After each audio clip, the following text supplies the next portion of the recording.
No to szpytaj, postaw też kurą 7 dni. 7 się zawsze mogą.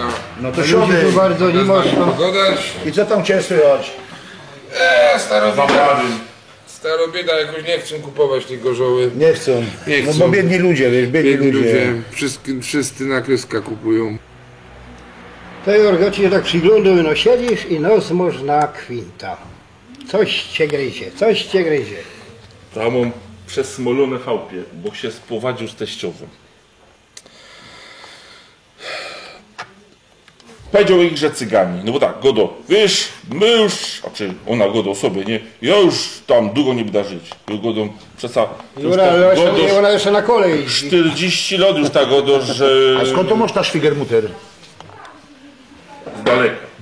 A na jakim kolei? I to cygani, nie? No bo jak Godą, jak ja powiem, że on chyba długo nie da żył, no to nie będę długo żył, nie? I Godą jeszcze, żeby pochować kaś, nie wiem, w piętrowym grobie, dlatego nie rozumie, a ich się wnerwił tam. Za dużo, że powiedział tam. No ale ja słyszał przed tym, że chciała być skremowaną. A można i tak, ja i też tam powiedział, że lepiej aby ją co zeżarło, to by był w ogóle święty spokój. Ja się śmiejcie, Słuchaj, dla jednych to jest śmieszne. Ja ci radzę. Idź No. do domu, wiesz, na obiad, normalnie wytrzymaj, a potem weź zaproś ją do zoo. Nie masz czasem ty Nie. I do tego,